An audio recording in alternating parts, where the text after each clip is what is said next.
አንዳንዴ ጋብቻን በተመለከተ ተጨማሪ ጋብቻ ይፈቀዳል። ሙአዝ በዚህ ላይ ምን አስተያየት አለው? እርግጥ የሸሪዓ ህግ ነው። አላህ ራሱ ነው ይሄን ነገር መብቱን የሰጠው ለወንዶች ወተዘወዱ መስና እንደውም ከሁለት ይሄን ነገር ይሄ እንደ ምክንያት ሲመጣ ግን ሁሉም ነገር እንደው በዘፈቀደ እንደ መብት ብቻ ሳይሆን። አሰላሙ አለይኩም ወራህመቱላሂ ወበረካቱ ውድ ቻናላችን ቤተሰቦች እንዴት ናችሁልን? ዛሬ በአዲስ ቪዲዮ መጥቻለሁ። ጁማ እንዴት ነበረ? ጁማ የተሰገዳችሁ የታሳለፋችሁ ሀሳብ አስተያየታችሁን ኮሜንት ላይ ብትጽፉልኝ ደስ ይለኛል። ለዛሬ ይዤላችሁ የመጣሁት ቪዲዮ እንግዲህ አነጋጋሪው ሙንሺድ ሙአዝ ሐቢብ ባለፈው ዕለት እንግዲህ ሰይፉ ፋንታው ላይ ቀርቦ ነበርና ስለ ሁለት ሚስት ጠይቆት ነበረ። አነጋጋሪ የሆነ ምላሽ ነው ታዲያ ሙአዝ ሐቢብ የሰጠው። እስከ መጨረሻው ድረስ የምትከታተሉ ከሆነ የምታዩት ነው የሚሆነው። ሌሎችም ምርጥና አስተማሪ ቪዲዮዎች አሉ። ታዲያ ቪዲዮ እንደተለመደው ሁላችሁም ላይክ በማድረግ እንድጀምሩ ጋብዛለሁ። ይህ ቪዲዮ እንዲዳረስ ደግሞ ሼር አድርጉ። ለዚህ ቻናል አዲስ ከሆናችሁ ሰብስክራይብ ማድረግ አይረሳ። የደወል ምልክቷን ይጫኑ። በቀጥታ ወደ ቪዲዮ። አንድ ነገር በጣም ከተወደደብህ በመታው አርክሰዋል። በጣም ውድ ሆነብህ አይደለም የማታገኘው ነገር ሆነ። ለምን አተውም? ውስጥህ ላይ ብትሰራ ማለት ነው። አትጨነቅም። በቃ መከራህን አታይም። ያን ነገር ለማግኘት እንትን የሚልህ ነገር የለም። ባለህ ነገር ላይ በጣም ደስተኛ ትሆናለህ። ያ ማለት ራስህን አታሻሽል ማለት አይደለም። ናቹራሊ ያሻሽል።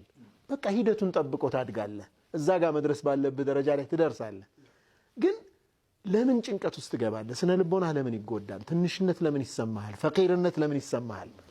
አልገኒይን ይዘህ አልገኒይ አላህ ስብሓነሁ ወተዓላን ይዘህ ወልሙግኒ እሱ ደግሞ አብቃቂ የሆነን ጌታ ይዘህ ፈቂርነት ሊሰማህ አይገባም። ቀልብህ ላይ ስለሆነ ጉዳዩ ማለት ነው።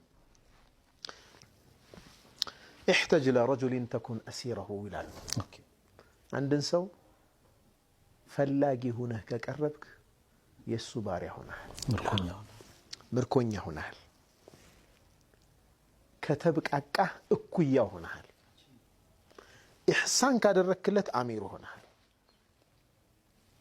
ገባህ አይደል? ሶስት መርሐላ ከፈለክ ከሱ ከተዋረድክ ለሱ የሱ እስረኛ ነህ። ከተብቃቃህ እኩያው ነህ። በጣም ነው የሚያከብረህ። በቃ እኩያው ነህ። ምክንያቱም ራስህን አላወረድክም። ይበልጥሃል በገንዘብ አይደል? በገንዘብ ስለሚበልጥህ አንተ ስለሌለህ እሱ ጋር ሄደህ አትዋደቅም። ያኔ ያከብርሃል፣ እኩል ነው የሚያወራህ። ኢህሳን ካደረክለት ደግሞ እሱ እኮ አለው፣ ግን አንተ ሰኺይ ነህ፣ ቸር ሆነሃል። አሚሩ ነው የምትሆነው የሱ። አሕሲን ኢለ ናሲ ተስተዕቢድ ቁሉበሁም ለጣለማ መለከ ልኢንሳን ኢሕሳኑ። ለሰዎች ሁሌም ውለታ በዋልንላቸው ቁጥር ልባቸውን ነው የምንመልከው። ገብቶሃል? በጣም እያከበረህ ይሄዳል ማለት ነው። ያሰው እውነት ነው። በቻልነው መጠን ከሰው ልጅ ጠባቂ መሆን የለብንም።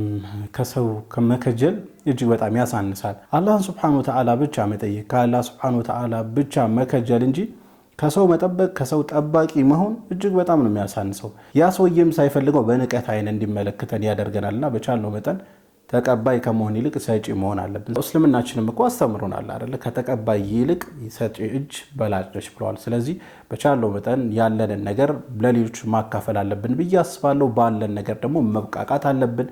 ሲያስፈልገን ደግሞ ሮጠን ወደ አላህን መጠየቅ፣ ሰበብ ማድረስ። ከዛ እንግዲህ አላህ ሱብሓነሁ ወተዓላ ያገረዋል። ከሰው ግን በፍጹም ጠባቂ መሆን የለብንም። ኢማሙ ሻፊዒ እንዲህ ይላሉ፣ ጀውሀሩል መርኢ ፊ ሰላስ፣ የአንድ ሰው ጌጥ ነጸብራቅ የማንነቱ ማማር በሶስት ነገራቶች ውስጥ ነው። ኺትማኑል ፈቅሪ ሐታ የظن الناس أنك غني፣ ሰዎች ሀብታም ነው ብለው እስከሚያስቡ ድረስ ድህነትን መደበቅ። ወኺትማኑል ገضብ ሐታ የظن الناس أنك راض፣ ሰዎች ወዶ ተቀብሏል ብለው እስከሚያስቡ ድረስ ቁጣህን መደበቅ። ወኺትማኑ ሽደት ሐታ የظن الناس أنك متنعم፣ ሰዎች በጸጋ እየተንፈላሰሰ ነው ብለው እስከሚያስቡ ድረስ መከራህን ችግርህን ደብቀህ በሰብር ማሳለፍ። ብዙ ነገራቶቻችሁን ከሰው ደብቁ፣ መልካም ስራዎቻችሁን ደግሞ ከሰው ብትደብቁት ይበልጥ የተሻለ ነው። ከሰው የተደበቀ ነገር በሙሉ ሰላም አለው። ሰላም አለይኩም ወአለይኩም ሰላም ወራህመቱላሂ ወበረካቱ። እውነት ነው። አንዳንድ ሰዎች አሉ ኪሳቸው ውስጥ ገንዘብ የለም፣ ነገር ግን እንደው ለብድር የምትጠይቋቸው አይነት ሰው የሚመስሉ ሰዎች አሉ።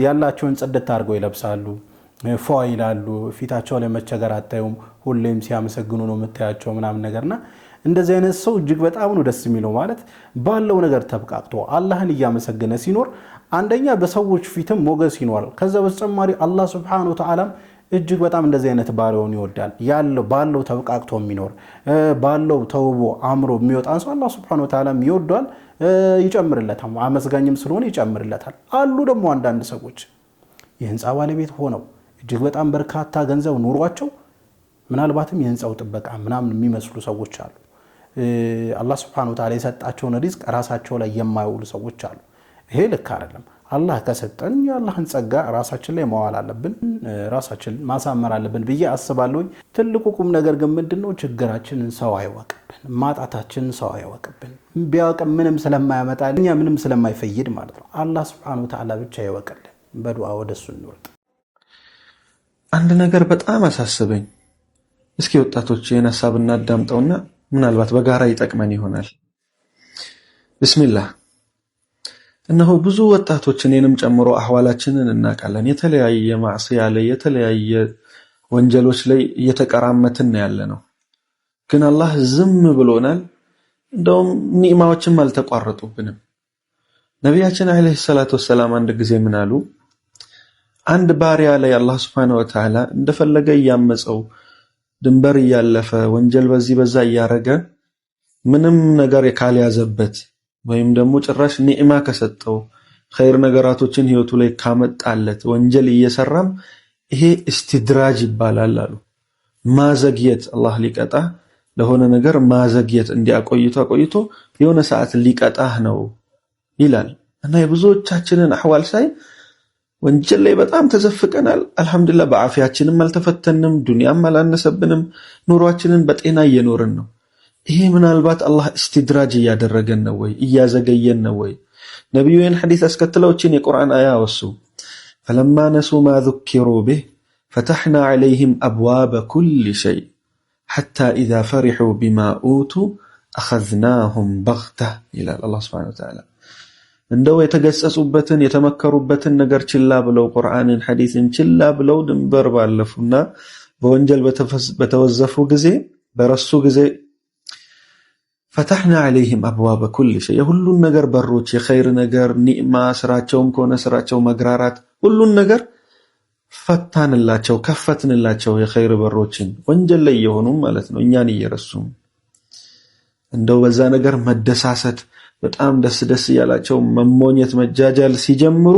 اخذناهم بغته ድንገት እንይዛቸዋለን በረሱበት ሰዓት በዛ ኒዕማ ባለመወሰዱ ችላ ብለው በወንጀላቸው በዘወተሩ ሰዓት ድንገት ቀጨም አድርገን እንይዛቸዋለን ይላል አላህ Subhanahu Wa Ta'ala እስኪ ወጣቶች ህይወታችንን ረጋ ብለን እንገምግመው ወንጀል በጣም እየሰራን ነው ግን ምንም ፈተና እየመጣብን አይደለም እንደው አንዳንድ ኸይሮች ስራችን እየተግራራ ንግዳችን ፏፏ ያለ ሊሆን ይችላል ይሄ استدراج እንዳይሆን ቆም ብለን ራሳችንን እንገምግመው ለማለት ነው ለኔም ለእናንተም አላህ ጠቃሚ ምክር ያድርገው ወሰላሙ አለይኩም ወራህመቱላሂ ወበረካቱ አሚን ወአለይኩም ሰላም ወራህመቱላሂ ወበረካቱ ትክክለኛ እንግዲህ አላህ Subhanahu Wa Ta'ala እናምጻለን ወንጀል እንሰራለን በየቀኑ በየሰዓቱ በየደቂቃው ወንጀል እንሰራለን አላህ Subhanahu Wa Ta'ala ግን እየቀጣን አይደለም እንዲሁም ደግሞ እየፈተነን አይደለም እንደውም ጭራሽ ነው ማውንም በእኛ ላይ ያዋለ ነውና ታዲያ ይሄ ነገር ሊያዘናጋን አይገባም ብዬ አስባለሁኝ ዞር ብለን ተውበት ማድረግ አለብን ለምንሰራቸው ወንጀሎች በሙሉ አላህ Subhanahu Wa Ta'ala ማርታ መጠየቅ አለብን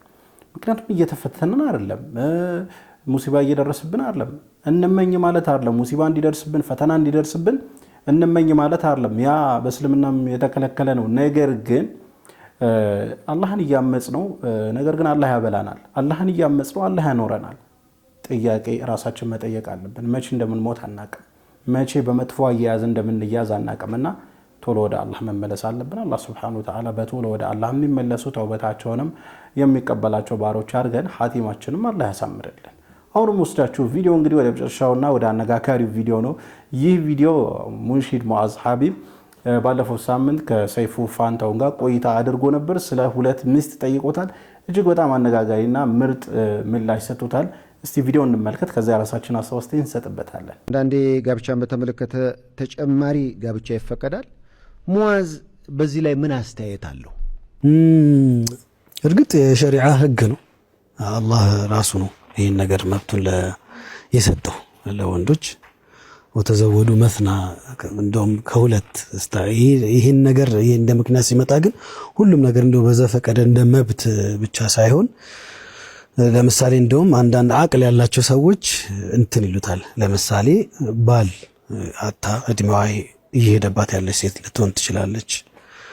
ልጆች ባል ፈታ ባሏ የሞተባት ልጆቿን ማሳደግ ያልቻለች እሷን እንደ አማራጭ ታመጣዋለህ።